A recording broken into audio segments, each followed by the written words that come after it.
Welcome to Formosa Dream Chasers. We're your hosts, Mary Ann and Ching-en. Please join us as we explore the journeys amazing people take in pursuit of their dreams. And get insights from their experiences. Let's hit the road. And get started.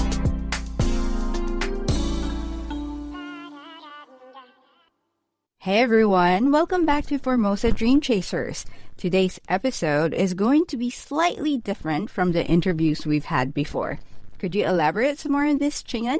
Of course. Marianne and I were discussing how chasing one's dreams involves several key pieces. Aside from having the desire, drive, and determination, we must also be pragmatic in our approach. Exactly. And what we mean by this is the importance of building a solid foundation that one can use as a jumping board in the pursuit of our dreams. Unfortunately, without the proper groundwork, our dreams will only remain as what we can call daydreams or pipe dreams. So that brings us to our guest today, the head of Rti Academy, Mr. Tseng Wei-min.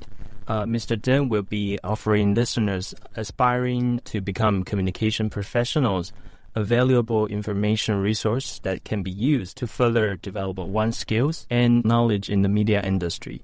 Let's welcome Ben, and please say hi to our audience. Hello, everyone. I'm Ben, the director of Rti Academy. Nice to see you and meet you on air. Hey, thanks so much for making time for us. So we know that the Rti Academy is affiliated with the Radio Taiwan International Platform and was formally established this year, actually. Sure. So can you tell us more about the origins of the Academy and how it came to be? Yeah. And since it's RTI's 96th anniversary this year, last year we will celebrate our 95th anniversary. It was a huge event for us. We also held a forum, and the forum was hosted by Marianne. It was a great success. So from that time on, we have already some plans. We have some project-based mission to work with National Taiwan University as well as the National Development Council. So from that time on, we've already prepared to open our Rti Academy, and there are tons of paperwork to do. And finally, we inaugurate our academy this January 1st. Yeah. Awesome. That's so exciting. So I would say Rti Academy is like a platform to invite all of our partner or our listener or the talented journalist to come in this platform. And we also invite them to join not only our online courses, but some physical courses available this time. We also want to invite the INGOs from all over the world, because we had some visit to Europe last year and this year as well. So we want to form another Think Lab. We call it Media Resilience Think Lab. Oh, wow. Okay. Yeah. So it will be like a think tank to coordinate with other nations, to other professionals, or some graduate institute from all over the world. So the first beginning, we want to not only train our media talent by online courses or physical courses. We would like to invite them all together to join us to this media lab. That sounds really exciting, and I'm personally really curious and interested. So when that is formally launched, please let us know about it, because I think we would also like to find out more about the ongoing activities of the Think Lab as well. Sure. And since you all know that RTI has changed its mission from time to time, so in 1928, we are formed by the old government, by ROC, as the Central Broadcasting System. But we change our narratives this time. We have the Voice of Taiwan. So the Voice of Taiwan should be transmitted through our program. And for Rti Academy, we are doing another approach, because we all know that from like 3 or 4 years ago, because of the geopolitical reason, as well as Hong Kong issue, and some journalists was banned for their visa to stay in China. So it's time for us to accommodate those journalists this time. So Rti Academy has another mission this time. But what we call mission, but it's not real mission. We just want to let them know how to know much about Taiwan, the country itself, as well as from Taiwan, what we're standing, from they are standing here, how to cover news in Taiwan to cover China. So it's pretty important because we have the cross rate to isolate us. Yes. But they only have this chance to stay in Taiwan to cover what is going on in China. It's difficult, but we have some courses available for them. Right. So it's the platform Rti Academy helps international journalists get the Taiwan perspective so that they can better report what is going on here in Taiwan from the lens of the Taiwanese people. Yeah. That's really good. Yeah, because we all know that we have some allies from Deutsche Welle, Voice of America has 10 person in a group. They also see how important Taiwan is. So for our mission, we have to invite them to our courses, to our forum. And forum itself is not like the program itself. So the forum can gather lots of topics and their thoughts to form another progressive issue, what we are facing now. So from last year, we had that forum. The head of the Foreign Journalist Association, Tseng Zhao, has mentioned that Taiwan has to be a media hub. So that kind of thinking also bring into our thoughts about Rti Academy, what Rti Academy should do. I wonder, are there any other institutions or units similar to Rti Academy? And if not, what makes Rti Academy so special? You mean in Taiwan? Yeah, in Taiwan. Oh, Rti Academy is the sole one. Just like RTI itself, because we are the only national broadcaster. And RTI has its own purpose to do this because we are apart from the academic one in graduate institute like university or other media training program in Taiwan. So Rti Academy, we have the strength of our media itself. We have our audio program, and also we do lots of video clips at the same time. We also want the professionals not only use the skills, but the way how they tell the story itself. And we also want to strengthen their ability to know more about the media resilience itself, because media resilience is a common, or we can say that a lingua franca in the whole world because of our geopolitical reason. So media resilience is what we focus on. And also RTI is a critical infrastructure during these 3 years, and we will keep up our infrastructure much safer. In addition to critical infrastructure, we have to strengthen them how to report itself, and we also want them to be safe in reporting.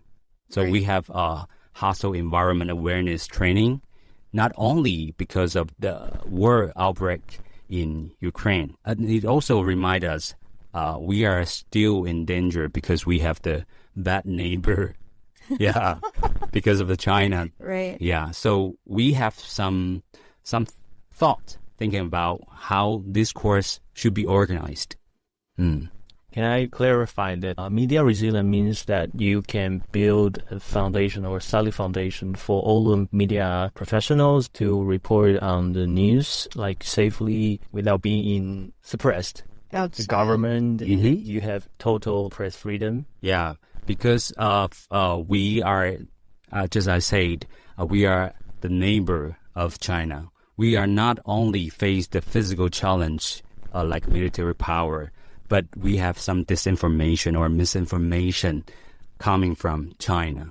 So it's also the part of media resilience. We are now knowing that this cognitive warfare we are facing day by day, and just remind you that when Nancy Pelosi came in Taiwan, the cyber attacks to RTI website is pretty strong and pretty hardcore one. So from that time on, we have already know that what we are doing or what we are lacking of is this.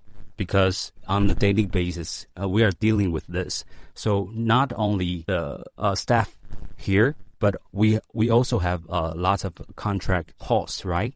So we can also do much better to organize these kinds of courses. So from the online sources, we work with National Taiwan University. We also work with think tank to deal with media resilience toward China issue. So the journalist or some talents should know much better about how we are doing. You mentioned earlier that the RTI Academy wants to reach out to the communication talents, but you mean to all communication talents, not just Taiwanese, right? Yeah. So your target market is? Yeah, just what I mentioned. We work with National Development Council. That project is mainly for our domestic residents. We train some civil servants. We also train our staff or the public or private sector who work with media. So from that time on, it's domestic only. But we still have some physical course with think tank. So we invite not only just our domestic resident or Taiwanese people. We accommodate like New York Times journalists as well as RFA. And also we have some INGOs take part in like Westminster Foundation for Democracy. So they are pretty interested about what we are doing. Yeah, so we not only invite our domestic Taiwanese people, but also for these talents or these organizations. So it's the first step of our Think Lab. You know, I really love not just the idea, because the RTI Academy is already implementing these things. I love the fact that there's this ongoing exchange that's constantly happening, which I feel is very important for journalists and communication talents, because like what you mentioned, you expand the perspective of everyone. So international journalists get the local perspective, and, you know, like the Taiwanese talents also get a broader idea of how to report so that the international community can also better understand what is going on locally. Yeah. It takes time, but we have to do that. Yeah, you cannot expect that the journalist from this course on, and he or she takes our perspective to do their report. But we can gradually see the outcome in the future. So we are expecting more and more journalists or media talent to come to our courses. We are not only doing for the one who is practice their journalism. We also invite lots of YouTuber or influencer on any kinds of social media. So from our project, communication talent, for that part, we had some KOL. They have about 100,000 followers, right, at their platform, right. So they took part in. Yes. And we finally see why they are coming for us, because they've realized or they've noticed the same importance of our geopolitical reason. So they should provide some useful content to their audience. It's another TA we haven't imagined before. So it's to be honest, it's beyond our imagination. Right. Yeah. Thanks for joining us today in our chat with Mr. Wei-min Tseng, as he gave us an overview of what the RTI Academy is all about. Don't forget to join us next week as we learn from Ben what plans and ongoing courses will be available this year. Again, this is Ching-en and Mary Ann. See you guys next Sunday. Bye.